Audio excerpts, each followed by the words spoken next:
ఈరోజు మనందరం ఇక్కడ ఈ విధంగా సమావేశం అవడానికి ప్రధానమైన కారణం మన వస్తున్న అనుమానాలే. షూటింగ్ ఎప్పటి నుంచి ప్రారంభమవుతుంది, థియేటర్స్ అవి ఎప్పుడు మళ్ళీ పునఃప్రారంభం అవుతాయి, ఈరోజు ఏదో ఒక ఆన్సర్ ప్రభుత్వం నుంచి రావాలి అనే దాని మీద ఈరోజు మనం మీట్ అవ్వడం జరిగింది.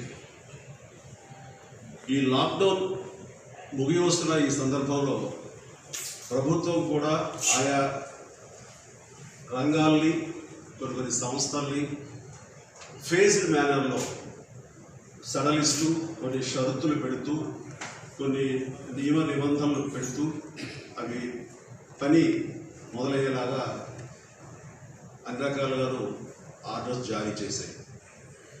ఇలాంటి తరుణంలో మన చిత్ర పరిశ్రమ పరిస్థితి ఏమిటి, మరి మన భవిష్యత్తు ఏమిటి అనే మీమాంసం ప్రతి ఒక్కరిలోనూ ఉంది.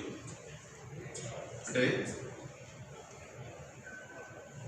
మనకి షూటింగ్లు ప్రారంభించడానికి ఎవరి పర్మిషన్ అక్కర్లేదు, కానీ ఇలాంటి ప్రత్యేక వ్యాప్తి చెందే పరిస్థితులు దోహదపడకూడదు, దీన్ని మనం కారణం కాకూడదు అనే చిన్న గీటుతోటి ప్రభుత్వం వాళ్ళ అండదండలతో, వాళ్ళ సహకారంతో, వాళ్ళ గైడ్ లైన్స్ తోటి, వాళ్ళ సేఫ్టీ మెజర్స్ తోటి, వాళ్ళు ఇచ్చినటువంటి నిబంధనల ప్రకారం మనం మన షూటింగ్స్ అత్యంత జాగ్రత్తగా మనం చేసుకుంటూ ముందుకు వెళ్ళే పరిస్థితి. ఇది కేవలం సినిమా ఫినిష్ అయిపోయి రిలీజ్ ఉన్న ఒక 10, 15, 20 సినిమాల కోసము, ఆ నిర్మాతల కోసము, లేకపోతే షూటింగ్ మధ్యలో ఉన్నటువంటి 5-6 మంది దర్శక నిర్మాతల ఎలాంటి అభ్యంతరం లేదు.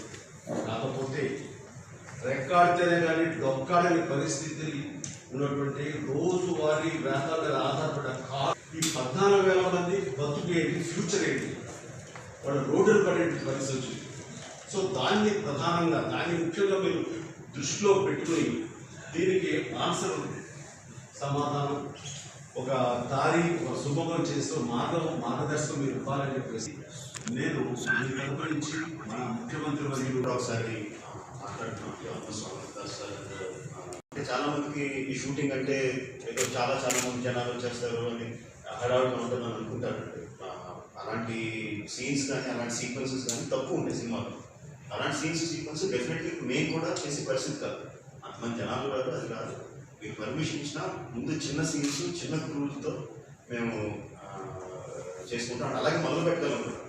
అండ్ మొదలు పెట్టినందుకు కూడా ఏ యూనిట్ రిక్వైర్మెంట్ కానీ ఎన్వైర్మెంట్స్ కానీ డిఫరెంట్గా ఉంటాయి. వాటి ముందు ఇంకా హీరోని, మెయిన్ ఆర్టిస్ట్ని రాకముందు ఒకసారి మేము టెస్ట్ చేసి చూసుకొని చేస్తారు. కాబట్టి definitely avoid by the rules of the కాదు.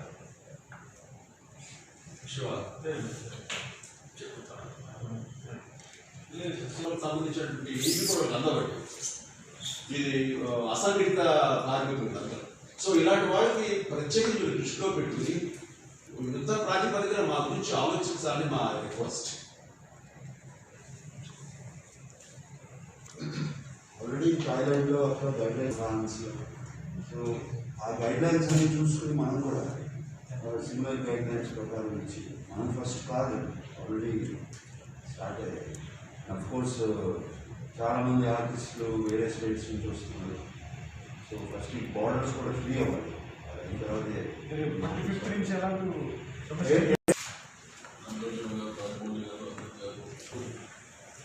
ఆధారపడినటువంటి కొన్ని వేలాది మంది జీవితాలు మన ప్రభుత్వం మీకు ప్రత్యేకించి ఈ రిస్ట్రిక్షన్స్ ఉండాలి అనేటువంటిది ఇక్కడ చెప్పినటువంటి పరిస్థితులు ఏముందో. సినిమా ఇండస్ట్రీ బాగుండాలి, ఇండస్ట్రీగా ఈ దేశంలో మన ఇండస్ట్రీ సీఎం గారు ఫోన్ చేసి ఒక బెస్ట్ పాలసీ తీసుకురావాలనేటువంటి సంకల్పంతో చాలా చర్చలు జరిగినాయి. అనుకోకుండా కరోనా ఇది రావడం మూలన కొంత లేట్ అయినటువంటి విషయం మనందరికీ తెలిసిందే. అది కూడా షార్ట్లీ సీఎం గారు కూర్చొని మాట్లాడుకొని ఇంకా మనం ఇండస్ట్రీకి కావాల్సినటువంటి అనేక అంశాలు కూడా వీలైనంత తొందరలో ఆ కార్యక్రమాలు వస్తాయి. బట్ ఇప్పుడున్నటువంటి పరిస్థితి ఇది ప్రపంచాన్ని కుదిపేసినటువంటి కరోనా.